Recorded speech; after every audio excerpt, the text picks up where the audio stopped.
Welcome to Espresso Yourself, Mom, Teacher, and Runner Talk, the podcast where lesson plans meet lattes and long runs. We're four women juggling the journey of motherhood, teaching personal goals, and a whole lot of caffeine. Here, we keep it real, the messy, the meaningful, and the moments in between. So grab your coffee and join us for honest conversations, a few laughs, and a reminder that you're not in this alone.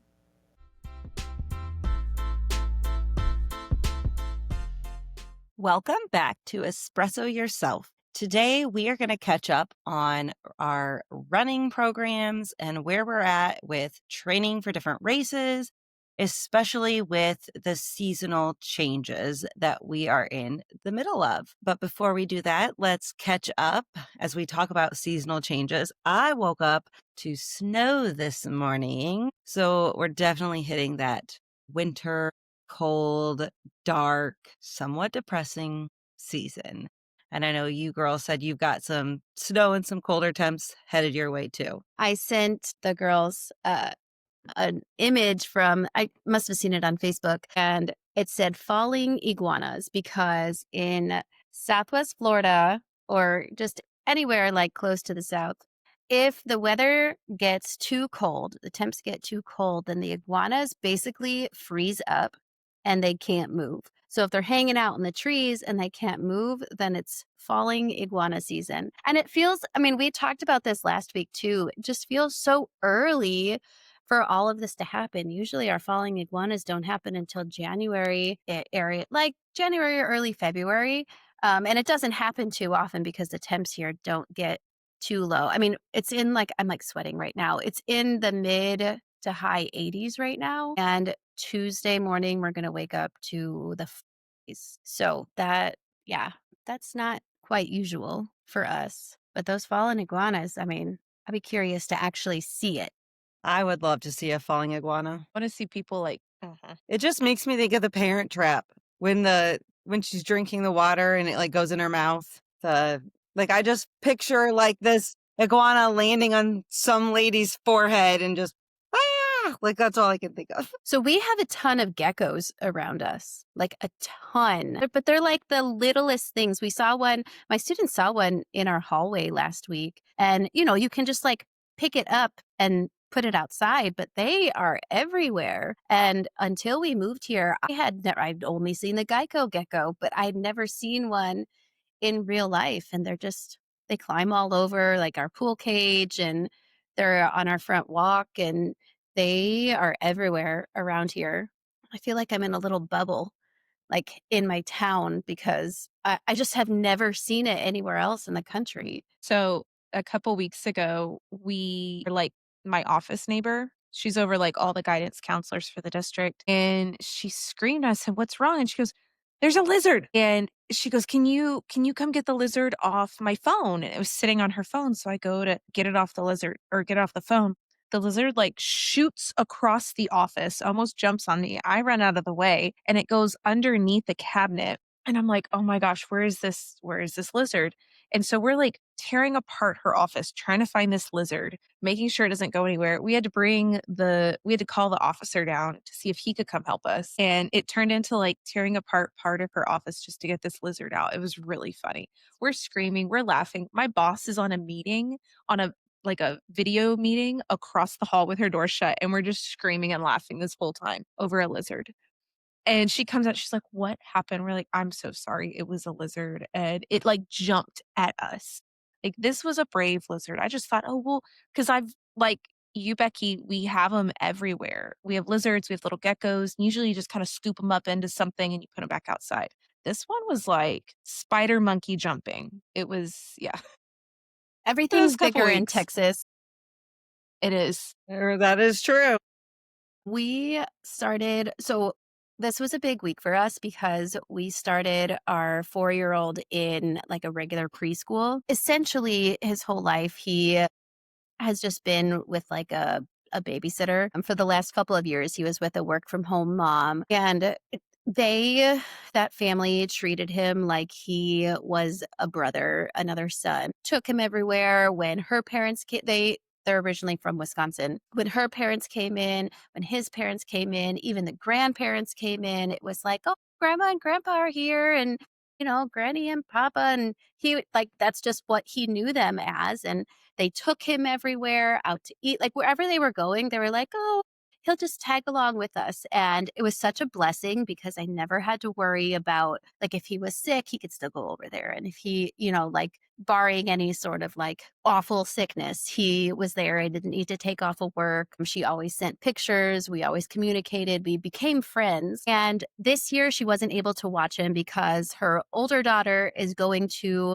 a school that's not like, I don't know if it's Katie, I don't know if it's like this anywhere else or Allyson, but probably. But we can basically choose a school that we want our kids to go to, even if it's not our home school. And so like, we don't like the school that, I mean, I guess it doesn't matter because I work at the school that my older son goes to, but we have school choice. So if I weren't a teacher and I wanted my son to go to a school that was outside of our home area, I could send him there. As long as I could bring him there, I could send him there. Same goes for middle school, high school, whatever. So her older daughter is not going to their home middle school. She's going somewhere else. So she has to ride on a bus for like an hour, whatever. But anyhow, she's like, I can't take him this year because the schedule is just going to be too crazy. And so we found another person and she didn't work out. And so now we're like, okay, we need him to be somewhere. So we put him in a regular preschool that's 5 minutes from my husband's school, which is great. This is the first time I've never had to do a drop off. I just go to school and, it's amazing. For 4 days. For 4 days, it was amazing. And then we get a text on Thursday, like afternoon, with some pictures like through the school's app. And it's like this little dot on his hand and like something little on his cheek. And the director said, we think this is the start of hand, foot, and mouth. Now, I've heard of it. I've heard that it could be bad. I have heard that it's contagious, but I had never, ever, ever, ever come across it. And so now we're like, okay, so my husband had to go pick him up and took him to urgent care. Yes, it's hand, foot, and mouth. And I'm like, what do we do? Could he be out for an entire week? Like, come on. So he's just been down and out today. He has a fever. He took a 3-hour nap, probably half of which was on me, which he's a snuggler, but like he will nap in his bed or on the couch, whatever, but he just doesn't nap on me and he won't eat. And it's just, I'm like, we made it almost a week in this new place and people keep reminding me like it's happening now. So he'll have all those new germs for next year when he's at my school in the pre-K program. But I'm like, give us a break. Like, give us a break. It was 2 weeks until Thanksgiving break.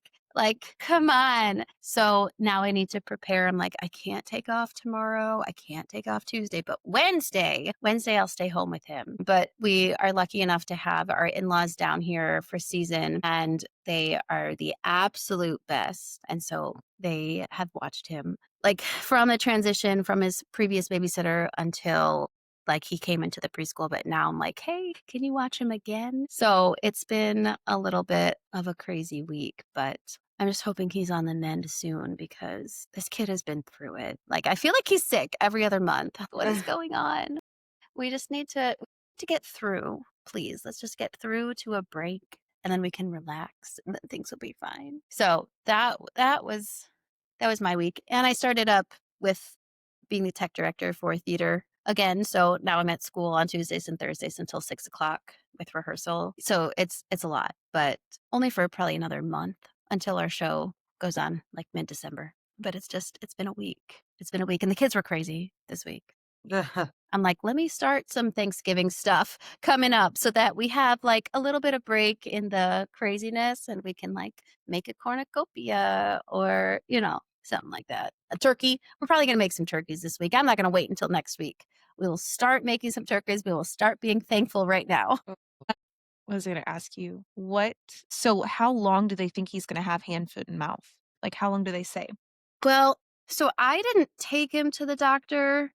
And I wish that I had been the one because my husband did not ask all those questions. So, of course, I consulted chat and it says 7 to 10 days, which would put him out for the week. But what the preschool director said was he has to be symptom free for 24 hours in order for him to come back. So, I don't know exactly what that means because I'm not a doctor. He has no marks on him. Like I guess with hand, foot, mouth, you get like blisters. You get like blisters, and sometimes they could break out in your mouth, but so obviously sometimes on your hand and whatever, all over your body. But he doesn't have any. So maybe once he's over having a fever, then 24 hours, then we can send it back. So that's what I'm hoping because I don't mind taking a day off, like, it's fine, but, like, I feel bad because my in-laws have been watching him for so long, and they, as retired people, they are way busier than when they were working, and they have a life too, and so, I wanna make sure that they're able to live their life because they didn't sign on to watch my kid as like childcare. So, and plus we're still paying for childcare. With the school, if he doesn't go, we still pay. And we are not used Yeah. to that. We're used to just paying only on the days that he goes. But hopefully it's not the 10-day thing because I want him to go to school. He was so excited. He had his backpack, he had his lunchbox. He was excited he'd walk around in the morning before leaving, just walking in circles around our kitchen, like with his backpack on and just all excited. So I want him to go back and feel that excitement again, because he came home with projects and all the school things. So, but I've consulted Dr. Chat. Yeah, so we were just talking about hand, foot, and mouth last night with some friends because our sitter that we had was in home daycare, and my best friend sends her son there now. And last week she sent him home because he had a fever and basically thought he had hand, foot, and mouth. And she reached out to her doctor, sent pictures, and the doctor didn't think it was because he had some bumps. And it reminded me of, I think it was like 2, 3 years ago, our youngest, she had reached out, thought maybe that's what he had. He had like rash, like all over his face. And it was not hand, foot, and mouth, but she thought it was, and ended up telling all the families there that he had hand, foot, and mouth so that they knew there was a case, even though he was not I was bad. But it ended up just being like a rash due to his fever. He did have a fever like over the weekend, and it was like a reaction to that. But we took him to the doctor. It was nothing. But then I was just like so mad that she messaged all of the families saying that he had this and he didn't. I mean, I guess if you could say we had a family that was exposed, that's one thing, but to pinpoint this child has. But we were talking about it last night, and the one friend said that once they start to break out, with the spots, they're not contagious anymore. It's only when they have Yeah, when they have yeah, the and fever. that's what I heard too. Yeah. So I just need him to get over his fever because it's not fun. It's not fun. For my he like and my younger one, he will snuggle all the time. My older one, I'm like, "You have a fever? Okay, now you're still. You're not just crazy." But of course, I never want either of my kids to be sick, but it sucks because I'm like, I just want you to feel better. But I mean, I did get to nap today too. So that was a plus. And I watched a whole bunch of Gilmore Girls, so that was also a plus. I never get to watch it. So, I but know how we were how got were your home. guys' weeks? Good. I have another new student within the past month because I was sitting at the lowest number. So nothing like getting 2 new students within a month's time frame. But it was a girl, so my class was super excited because I only had 6 girls in my class, so they were pumped to get another girl. Yeah. Well, there's reasoning why I ended up being short on girls because of the whole. Not all the kids that were on my list were able to move on to 4th grade because of testing, but yet they were put on my list originally. Then the one decided to be homeschooled, so then she was off my list. And so all the kids that I lost were girls. But we ended up meeting with our boss this week about all of our iLearn checkpoint results because those were that great. But I mean, compared to the state, we were right, the same as the state was, but they're still just not what we wanted. And we actually proposed to her because we met as our whole team and then our literacy and math coaches. And we were doing this, what's called like a walk to read. And during like our intervention block, we were switching kids to do another reading lesson. So like adding more reading lessons to their day. And we asked if we could have that time back with our own kids because we never have time to do any intervention with our own kids that need makeup work or need help. And we asked if we could do flexible groups, like differentiated groups for our whole reading block and our whole math block. And we actually got the okay, which we were just shocked that she gave us the green light, which means we're going to look at our data and divide all of those kids into 4 rooms. So like a below approaching that. And we'll all still teach so we'll do that for reading and math. And we're still all going to teach the same mini lesson. So we're teaching the standard. But then when we go into small groups and like their independent work, that room is all going to be kids at the same level, working on the same things. So it's like, hallelujah. Like we're not sitting here trying to piecemeal everything. So hopefully it goes well and we see some changes in their performances. I'm hoping, but we still have some work. That's what we do. Yeah, we've been asking Yeah, for it that's what we for a do long at our time. school. Yeah. I mean, in kindergarten, we don't do that. We give them Yeah. we take the low ones and we get them what they need but in 3rd, 4th, and 5th grade, that's exactly what they do. And during their intervention time, every kid and I don't know how it works in Indiana, but in Florida, for our school grade, you have to make growth. And it's not just for 3rd grade, it will just be growth from fall to spring. But in 4th and 5th grade, it's growth from spring to spring which I'm going to have to keep my mouth shut on that. But that way, like even the kids who are above, like they're able to make growth too, because if they're constantly Yeah. waiting for the kids who need to catch up, then they're not getting what they need. So we actually call it win time, what I need. And so so that's good. I'm glad they gave you the green light on all that. Yeah. So we're hoping to start it all like our reading and math units that we're in right now, both end on Friday. So our goal is that after this week, we will be ready to go to implement the switches. Give me 2 minutes. My dogs have like lost their minds.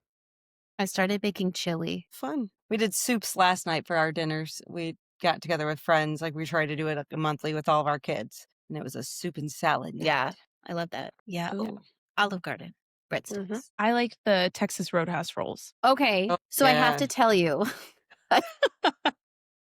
Friday night, I went to a women's night at church, and the speaker that we had, she's from everyone from our church is from Louisville. Everyone comes from the same church from Louisville. But anyhow, she said that when she was like, I think when she must have been pregnant or something. And when she was just like going through like hard times, she goes, listen, all I need is Texas Roadhouse rolls. And she was telling this to her friend at church. And she's like, well, Jennifer, like Texas Roadhouse does not open until 4 o'clock. So, and it was like, 12 or 2 or whatever, like earlier than 4 o'clock. And she said at that moment, they were sitting in church. At that moment, there was a lady that walked into the sanctuary carrying 2 big bags of fresh Texas Roadhouse rolls with the butter. I was like, I think I've been to a Texas Roadhouse once, maybe, but I get confused between Outback and Texas Roadhouse. So I used to carb load on their rolls. And there was a season of like a marathon training season where every Friday after school, I would stop by the Texas Roadhouse because it was like 5 minutes away from my school, pick up half a dozen rolls, take them home, and I would carb load on for my long runs, especially when I was hitting like 16, 18, 20 miles. I was like, okay, let me go get rolls from Texas Roadhouse. And I would carb load on their rolls. It was great. I'm going to need to do that when I get into marathon training next month. Well, it'll be more like January when I have my bigger miles, but yeah. Well, and then I would there would be some seasons I would experiment and like try different things and carb load on different things. So like there was one season we did pizza and we would try different pizza restaurants like around the area. And then there was one season I did burgers and then another season I just did pasta. But now that I'm like getting older and my stomach's getting more sensitive, I kind of like know what I need to eat and only eat those things. Cause yeah, dairy is no longer my friend. So we don't have any dairy. No. And so I can't do like pizza, and then the pasta has to be like plain pasta. Like just the red sauce, no Alfredo, just yeah.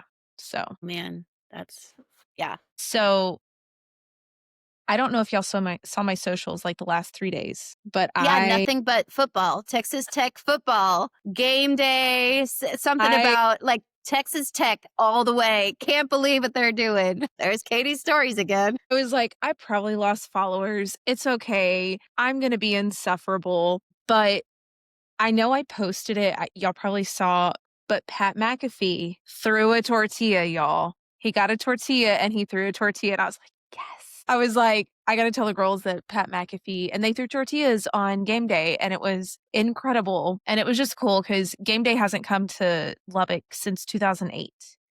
And the team really hasn't done this well since about 2012 when I was there. So I've gone through so many years of just like terrible playing, and I still love my team. I support them through all of it, but it's been really fun the last few weeks of them just doing so well. They're top 10 ranked team, and then game day coming this weekend. I was like, what I would do to be in that town for the weekend. And then it was just cool to kind of like highlight the city because people are like, what's out in Lubbock? And now they're highlighting the food places, all the things you can do. And so it was cool. And then they brought in Patrick Mahomes, which he graduated from Tech. He was there the same time as me, but they brought him in as the guest picker on the game day show.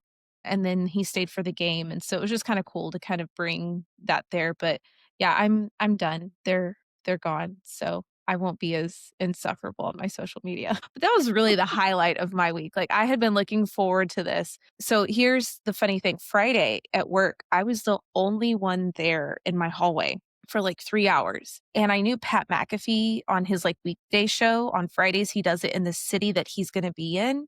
And I knew he was going to do it in Lubbock. And I was like, I mean, I can just put it on quietly while I work. And so I had it on while I worked Friday. Nobody was there. I didn't bother anybody. I still got my work done. But yeah, I had to turn it on Friday while I was at work. I was like, I can't miss this. But no, that was honestly like the highlight of my entire week. Oh, and then I went wedding dress shopping with a friend of mine who I'm in her wedding. So game day and the game were going to be on at the same time. So I'm sitting behind this couch and I put the phone on the bottom of the couch and I'm still participating in the wedding dress shopping, but I have the phone propped up behind the couch. No volume, mind you. I didn't have AirPods in my ear, but I'm watching and I'm looking. And then she had no clue. We get to the restaurant because she found the dress at the first shop. And so we get to the Mexican restaurant we're eating at. And I literally call the waiter over because I know the manager. And I said, hey, can you change that TV? And I go, huh? I said, it's on ABC 13. Can you put the game on? And she starts laughing at me. And I said, oh, you don't realize I've been watching this for the last hour on my phone. And she goes, wait, seriously? I said, yeah, I didn't want you to know while you were wedding dress shopping, but I've been watching on my phone the last hour. And she's like, oh my God. And she goes, you weren't screaming at your phone? She goes, you always scream at the TV. I said, I was behaved. I behaved myself while we were wedding dress shopping. See, now that's a true friend where she wasn't upset that you were otherwise Yep. like, looking at something while she was, and that is a true friend. She understands your love for Tech. Yeah, she knows I am a crazy football fanatic. That's awesome. That's a good story. Yeah. Are you giving a speech at her wedding? Because you definitely need to. Let me tell about when I did the wedding dress shopping. I'm watching football. And so I joked, I said, well, thank God your date is not during the thick of football season. And she's like, oh, yeah. And I was like, you would lose me. I'd be like, sorry, it's game day. I got to watch, But no, I think she gets married in August. Okay. So you're good. But it's going to be hot, y'all. And it's an outdoor wedding. Shoot. Yeah. Oh my God. She doesn't care the style of our dresses. She just wants like the same color. So I think it'll be a Fair. short dress for sure. Yeah. Outside in August in Texas? Dear. Yeah. Right. Dear, you got to get like This sounds brutal. fans or something. Outside in August anywhere, really. Yeah. Anywhere in Yeah. August outside is. That's what I'm but thinking. Even where we Texas? live, that would be miserable. Mhm. Yeah, that would be No, bad. thanks. I have a friend getting married on my birthday this year. Well, I guess 2026. Yeah. I was like, what are you going to do on your 40th birthday? I'm going to be in an Indian wedding. So Yes. it's on your Fun. 40th. But Indian weddings are fun though. So fun. So fun. But I just feel bad for my husband because the wedding's going to start at like 10 a.m. And then you do that for, it's like a 2 or 3 hour ceremony. And then there's a break. And then the reception's at night. So sorry, hun. Like, I'm going to have to Be a be long day. early to get my hair and makeup done. It's a really long day. Yeah. Actually, I just feel bad for my kids because they're not going to be there. They're going to be with my mom. Well, isn't like the day before or 2 days before they do the henna? Mm-hmm. You're going to get the henna too, right? Oh yeah. Yeah. So my friend that's getting married, I went to college with her and she has a sister that's 2 years older than her. And she got married a couple of years ago and I wasn't able to come in for all of her henna stuff. And I wasn't in her wedding, but I wasn't able to come in for all of that. And so like obviously that I'm in the wedding, and it's summertime, I can go in. So I'm gonna go in on Wednesday night and then all of the stuff happens on Thursday and then Friday. I don't know how much of a rehearsal they do because the wedding is so long. You can't possibly rehearse for all of that, but there's going to have to be like some sort of rundown of everything cuz I would never know what to do in a religious Indian ceremony. Like I learned a lot. Thank goodness someone was sitting next to me at this last wedding and explaining everything to me because, stuff's in a different language and it was yeah, it was a lot, Mm-hmm. but I'm gonna get to have a sari and everything. It's awesome. Like, it's gonna be made. Yeah. So I'm gonna have to have someone else take my measurements because I don't know how to measure for all that. But yeah, I know. Yeah, it's been a long time. Actually, I don't know that I've ever been in a wedding, but at Really? 40 years old, I will be. Yeah. Yeah. I don't have a lot of close girlfriends. And I guess I was in my sister-in-law's wedding, but they, like, didn't make a big deal out of it. There was just like, my brother was, standing next to my other brother, and then I was standing next to my sister-in-law. Kinda just showed up and did it. Yeah. So Katie, I want to know about your marathon training because I see on your stories, I ran 6 miles this morning and 4 miles this afternoon. And it's like, oh my gosh, I want to know about the training plan for all this because I'm going to train for a marathon coming up in March. I think it's going to be early March.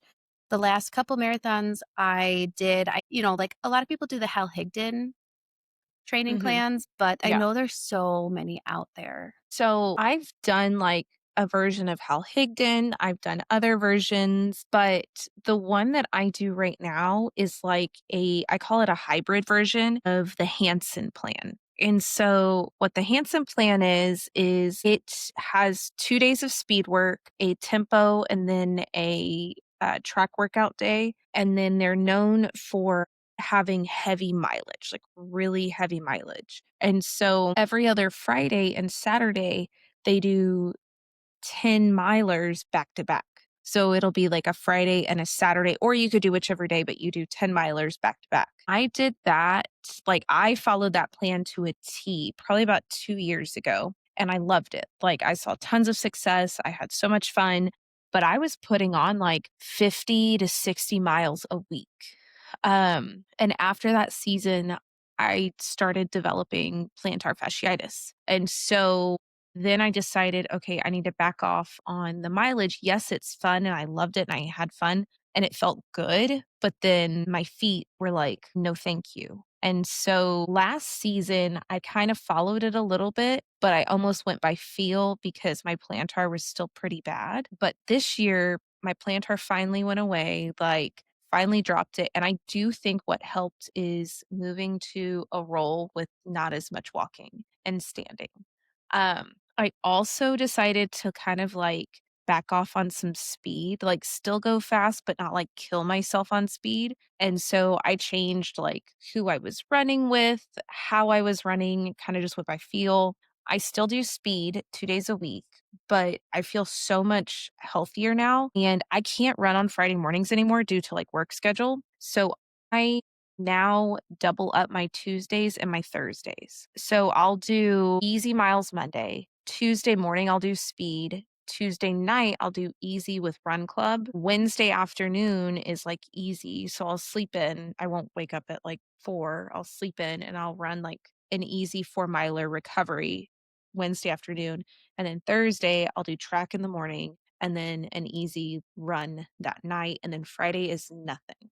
Like besides just the walking I do like to and from work and, around work, that's it. And then Saturday I do a long run, whatever that mileage may be. And right now we're just kind of doing it on like feel. Like I haven't thrown any speed work into it. Because Hanson sometimes will throw in speed into their long runs. I didn't really throw in any because I have felt so good this season that I don't want to risk hurting myself again or, bringing up plantar fasciitis again. So it's honestly been working. No, I'm not as fast as what I was 2 years ago, but I'm okay with that. I kind of just want to go out and run and have fun and enjoy. And that's what I'm doing. And there's some new people that have joined me on Saturdays the last couple weeks. And it's been so fun. Like, they're really nice and they're like, oh, we just want to hang out and run mileage and have fun. And we all feel pretty good. Like, nobody's hurting, nobody's getting hurt. We're just all listening to our bodies. So I've gone from being like stupid fast, stupid high mileage to now I think I hit 43 miles this week. And that was like the highest. I'll start building more just because I'm only 9 weeks away from my marathon. So I'll continue to build, but I will probably only build to like 55 miles. I won't do like, because there was one year I did 65 and that was crazy. And there's some people I run with who do like, or not run with, but I used to run with or know, and they did like 70, 75 miles. More mileage does not always mean better. Mm-hmm. That's just a lot of time. It's a lot of time. Well, and don't they say that after Wow. 2 hours of running, like you're really not doing anything for your body? Like it's not really, I think it's just getting used to time on your feet. Mm-hmm. yeah. I think Yeah. it's Yeah.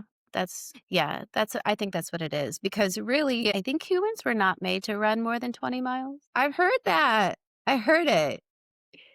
They're really not. Like at a time, not in a week, but at a time. So that's why they're so hard on your body because you're not supposed to be doing Yeah. it. And now I always get told, like, when you're Well, old and and then your the body's crazy aching. Mm-mm. I think if you recover smart and you like feel your body right, you'll be fine. And that's, I'm big on sleep. I'm big on my recovery. I'm big on Mhm. like how I feel. Uh-huh. I think that's why I'm able to like handle what I can do. But there's like, we've talked about these running influencers. Some of them are like, oh, I ran a marathon on Sunday and I'm going to go run on Tuesday. No, like that's Yeah. so unhealthy. That sends the wrong message. I don't care how young you are. Your body still needs recovery. And you can try to tell somebody like, hey, don't do that. But sometimes you have to let them live and learn. And people have like, there's been some people in my area who are trying to like just come like right after a marathon. Oh, let me go back. Let me go back. And, I've told them, hey, that's not smart. You're going to hurt yourself. And they don't want to listen. And I'm like, you know what? That's on you at this point. You can go get yourself hurt. I've tried to Yeah. warn you. It's not smart. I mean, I've made those same mistakes 10 years ago, but now, you try to help somebody and they don't want to listen. I'm like, okay, that's fine. That's on you. So What is your guys' like go-to morning of a race fuel? Coffee and a bagel. I can't do coffee. That's like really all my That's like body can handle. It's like playing with fire for me. yeah. I'd be in the bathroom. That's what's like. I've never used a porta potty during a race. Ever. Never. I don't Ever. know how. Mm-mm. After I think I've done 17 or 18 halves and I've done 2 fulls and never. I think once during a training run I had to come back home and use the bathroom, but like no. So they Yeah. started construction on one of the roads that we use sometimes. And I said, oh my God, they put a porta potty. I said, great, we have another bathroom stop. Because there's times where it's like, go behind that bush or Yeah. go behind that, fence line or sign or whatever. The excitement I had when I saw that porta potty last week, they were like, "Seriously?" I said, "Oh," I said, "There's a porta potty on the run route. You know how pumped I am about this?" And yes, I have been into some pretty bad porta potties, but if I gotta go, I gotta go. Right. And I'm just gonna have to suck it up and yeah, it's I would rather go in the porta potty than in the woods or on the side of the road somewhere squatting for sure. Well, Allyson, what do you have before a race? I usually will just do something light like toast, peanut butter, and some banana. I can't do coffee though because it'll go through me and I already get so nervous about having to go that I take Imodium so that like at least an hour or so before so that I don't go. I'm like, clog me up for the day. I don't care. Tomorrow I might be in the bathroom all day long getting it all out, but today I am not going. Which is why when you talk about carb loading, that time that I had that really bad race where I didn't have the bathroom and then it was like too late, I had pizza the night before and I'm like, okay, never again will I eat pizza before I'm running. Never again. Cause that always worries me. And you have to like get into a routine with like, what works for your body. So if you try something different, you're just Katie's or Becky's over there looking something up. I'm intrigued. Well, yeah, I'm just asking chat what is the best thing to eat before a long race? so everyone's so different. There's bananas, there's oatmeal, there's peanut butter, there's toast. I think there was one time I did a Pop-Tart, but then I typically, if I like halves, this is crazy, and y'all are gonna be like, "What the heck?" I don't eat anything before. Before a Like, half? Yeah. I don't eat anything. And so what I'll do is I'll have like a little bit of an Alani, and then like a couple weeks ago when I had my half, I had an Alani, I had a ketone shot. I haven't talked about them this season, but I'm big on like a ketone shot before I start a race, and it has caffeine in it. It helps you like burn fuel better. So it takes your fuel and uses it like takes your fats and uses it more as fuel than anything. So I'll do that before I use it on long runs too. Anything over 10 miles, I'll use it.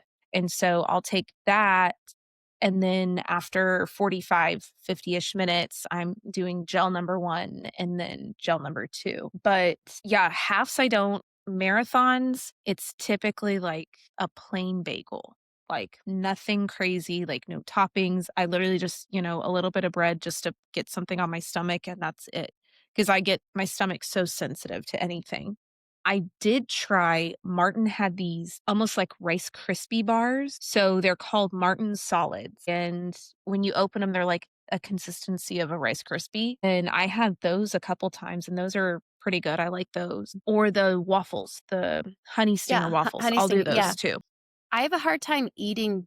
Although I think I'm gonna have to try to like do some gels. I'm gonna have a half coming up in like a month or 5 weeks or something like that, and I think I'm gonna have to try some gels because I want to know what it's like during a race. But usually during a half, I don't eat anything. I don't even stop for water, and but like during a full, I do because if I So can't. for people who were like new, because I never tell anybody to go with goo. Like Mhm, goo just wrecks me, wrecks my stomach. And so if somebody's new, I'm like, go try Huma, go try mhm, honey stingers. One that is we have to order it online. We don't have it at the store is called You Can.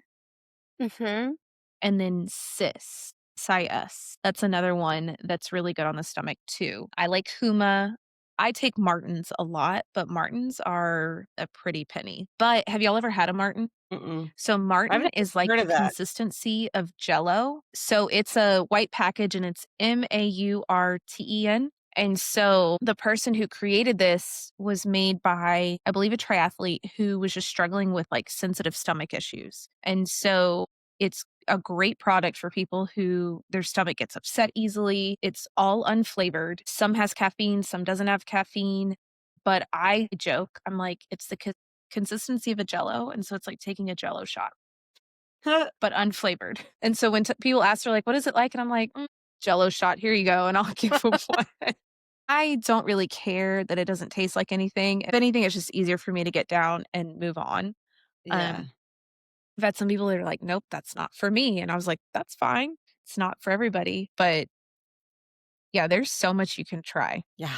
Almost too many I'm gonna things. have to experiment. Yeah, yeah, that's true. I feel like even when you said like the water stations, sometimes when I hate like when they'll do like the water or they'll have the Gatorade or they'll have whatever, and if they'll have like the lemon lime and I don't know it, like I usually just try to avoid it because I cannot stand the lemon lime, and I just even sometimes that Gatorade that like when I'm running, I just want water, not like Mhm. the even though I know it's like good with electrolytes and all that, but do you guys have like a go-to? Because I know some people will run with like little candies, like jelly beans or things like that. Do you guys ever do that? Yeah, I've done fruit snacks. I've done like the mini Snickers, like frozen, and then I take them out and like put them in like my run pat, like my waist belt. I've done that, and then the Nerds gummy clusters. Is that what they're Mm, called? Yeah, yep, those. those are good. So I'm not big on candy, but when I've done some candies, I've done like nerd clusters because they're easier. I've tried gummy Hmm. bears. They're just too, like, I need something not as chewy. Mhm. Yeah. Honey Stinger Yes. has chews that I've done before, and I like Yes. those, I've done those but I before too. typically just stick with a gel because it's easier to go down. And I don't like to stop and take my gels. I just want to take it and keep going. Hmm. Mhm. I can't remember what brand it is Yeah. though that has like the little jelly beans that are supposed to be like fuel. Yeah. My weekday run partner, she uses like they're almost like caffeinated Yeah. jelly bean consistency. Yes.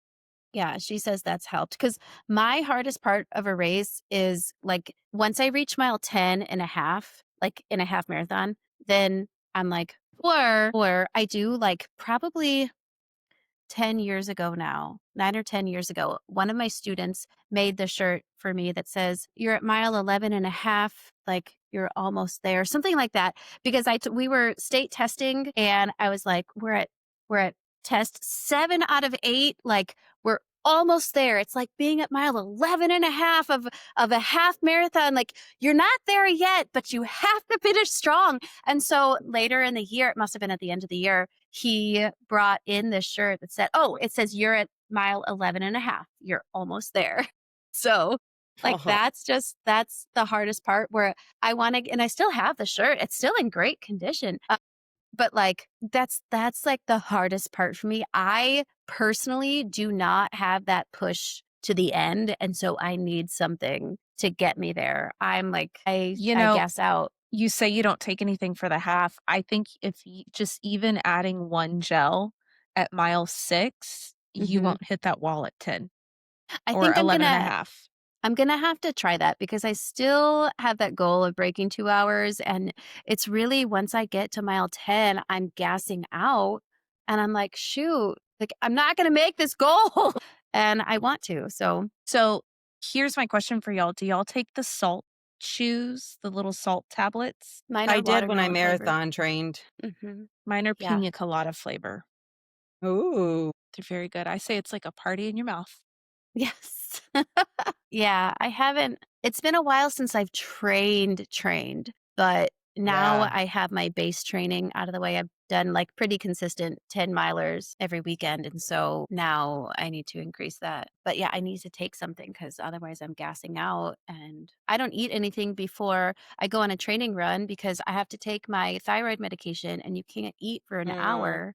And so, like, it's already like I'm not waking up any earlier than I Mhm. already do to take it in order to yeah. eat something like real before I go on a run. Just not happening. Mm-mm. What's your like favorite? You're finished with a race and it's like your go-to meal or food that you eat or celebrate after. Katie's all excited. Okay. So, yes, because this is my favorite thing. Because this is where I'm like, forget the dairy that's gonna about to wreck my stomach. I don't care. I usually want, like, a nice iced, like, fancy coffee, and then so halves, usually, I love going and getting Whataburger, and so y'all saw a You picture got of that it. last time. I did. Yes. And so I just love a Whataburger cheeseburger, French fries, and then a chocolate malt. So that's like a half. A full, I'm usually done in the morning. And so I want a good brunch, a good breakfast. But my Yeah. favorite thing ever is to go to Cracker Barrel and get grandma's breakfast and those pancakes. Oh my gosh. Pancakes after a full, I destroy those things. They're so good. And that's usually what I want after a full is pancakes from Cracker Barrel. And Omar always knows. He's like, "Okay, so are we going to Cracker Barrel?" I'm like, we're going. I want pancakes." Yeah. I usually go for a burger and fries, but I haven't done, I don't know. After a full, I'm like, I don't care. Let me just eat. But I don't know. I haven't done a really long race in a really long time. It's probably been Yeah. since January is the last time I did. And Um, usually, actually, I'm gonna take that back. Sandwich is my favorite food, so having like a Jersey Mike's sandwich or a pub sub, something that's like really substantial that I can split in half and have half of it right after the race and then half of it later, and so I can still enjoy it like the whole day. That's it. Yeah. After my first marathon, I did have a good burger and fries from like our Yes, I did place where we too. lived in Chicago. Yeah. So we were down in Indy after my first, and we went out to this burger place with my best friends that live down there. And I don't eat burgers that often, but it was amazing. They just had the Indy Marathon today, I think it was. It probably Oh my was, to gosh, be did y'all hear honest. what happened? No. 2 people died. What? Yes. 2 people had medical How? emergencies on the course and died. I didn't see what exactly they just said medical emergencies. That's all I read. But yeah, I was like, Jeez. "What the heck?" 'Cause a friend of mine was doing the half, I think the half and might have been yesterday, right? the half was yesterday, Yeah. and then the full was today, but I think it was probably, like, around lunchtime, I was just, scrolling social media, and they said that 2 runners passed at the Indy race weekend due to medical emergencies. That's crazy. We That's had crazy. on Did you I just saw in one of our Fort Wayne runs, because we have a half here and then a 4 miler, and then they have 10K. Well, then they started doing a marathon, but I think they took that away, or they did like the Triple Crown. But one of the runs, one of the older ladies who's in our running club group, she's a nurse and ended up having to resuscitate or like some guy and like basically saved his life during the race. And they still stay in touch now. Yeah, could you imagine? Like, yeah, I think he had like a heart attack or something mid race. Like, gosh, yeah, my goodness. which I guess I I'd saw a rather have story it today there where that people can save you instead of being home and alone. But yeah, that's true. That's true. I saw a story today. Someone had posted it. This run influ I don't know if he was a run influencer, but like he like hopped over a fence or something and ran the New York Marathon, but without being registered. Like he turned his like water vest or whatever around so you couldn't see if he had a bib on, and he just like ran the marathon. And it's like, did he get why? banned? Why do you need to do that? Mhm. I don't know. The post was taken down, is what it said. But and that this was like all I heard about it. But he never apologized for being a part of a race that A, he never signed up for, but B, that's so hard to get into. Like, Yeah, why do you feel it's okay for you to go into a race that is so hard? I think it's a lottery it's for sure a lottery for Chicago, but I think it's a lottery for New York also. Yeah, it is. And like, what puts you ahead of anyone else? That's just not fair. right. There was a girl who did that with Boston a couple years ago. She ended up making a fake bib and they emailed the girl her pictures. And it was this other girl in the pictures because they go by bib number, right? She reported and nobody could figure out this girl. So she started plastering her face all over social media. She goes, "Let's find her. Let's find her. She wants to steal people's bib numbers and pretend like she can run Boston." And like the fact that she made it through all these checkpoints, nobody stopped her, and she got to start the race is insane. Because there's so like I've been through New York and they check you. Like they Yeah, are so don't hop on the course. They're, watching everything. Same thing with Boston. Like the security is super tight. So I don't know how these people do it. It's crazy. It's just going to ruin you. It's going to ruin you. And why? Like, what satisfaction do you get out of that? It's not like you're going to be recognized. You didn't actually, like, that's just shady. People want to be recognized for anything. Anything. True. Quick fame. I would not be cutting in line during a Well- race just to get my fame. I love running, but I'm not going to be doing that. Okay, next episode, we're going to talk about Black Friday and turkey trot stuff. That is huge in the runner's world. We Like should how? tell some of our best Black Friday stories. Yes, we should. Yes, that's. I bet yeah. Katie has some really Black Friday's good not ones. how it used to be. I do. Yes. So that's going to be exciting to wait. come back and Mhm. talk about. And yeah.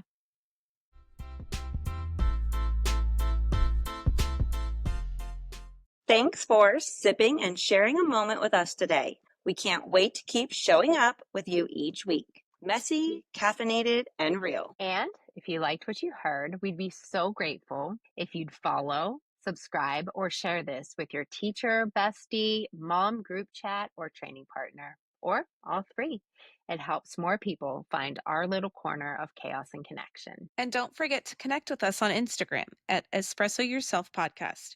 Tell us what resonated, share your own stories, what topics you want us to cover, or just come say hi. Make sure to hit follow so you don't miss next week's episode. Until next time, Keep showing up. Keep giving yourself grace. And espresso yourself. one Sip sip at a time. Cheers.